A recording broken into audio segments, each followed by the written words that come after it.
का वो देवर कहत बा ए भौजी एक तो से सामान मांगत है हमके दे देबू।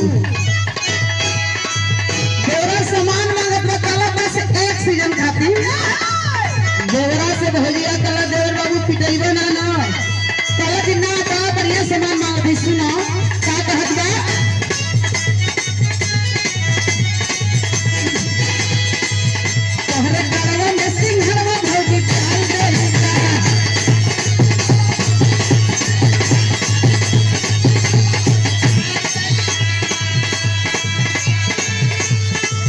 देवर भौजाई में बात होत बा। देवर अपने भौजाई से कहत बा कि बस एक सीजन खातिर दे दा, एक सीजन खातिर हमरा के दे दा।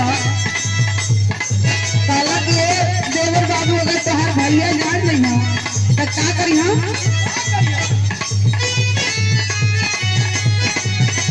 देखिए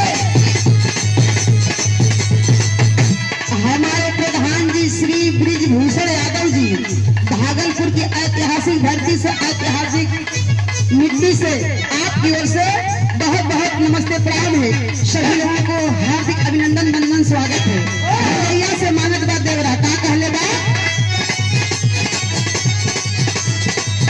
तोहरे गलवा में सिंहरवा भौजी डाल दे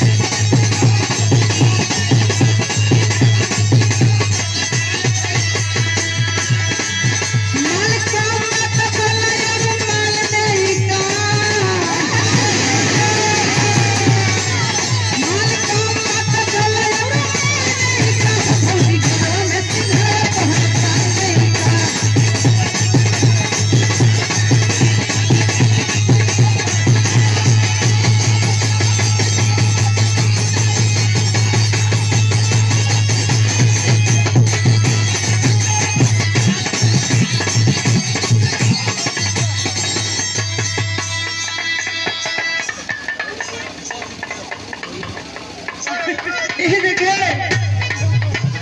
10 रुपया का पुरस्कार सूर भैया की ओर से और हमारे अच्छा बड़े भैया आपकी ओर से उसी परिवार से जो आत्मा हम लोगों के बीच से निकल गई है। बड़ा ही कईयों बार आपके माध्यम से सम्मान मिला। सभी लोगों को हार्दिक अभिनंदन वंदन स्वागत है।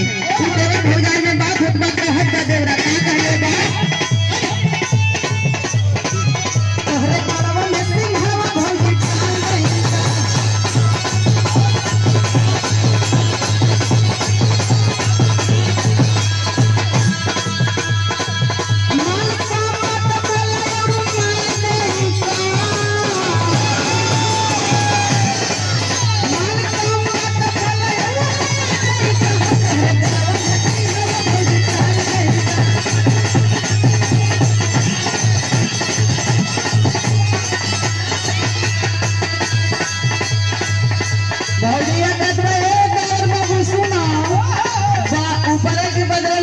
भैया जान जे तो मार के तुहार कचुम्बर निकाल ली है एमा बुझत ना हो का कहत बा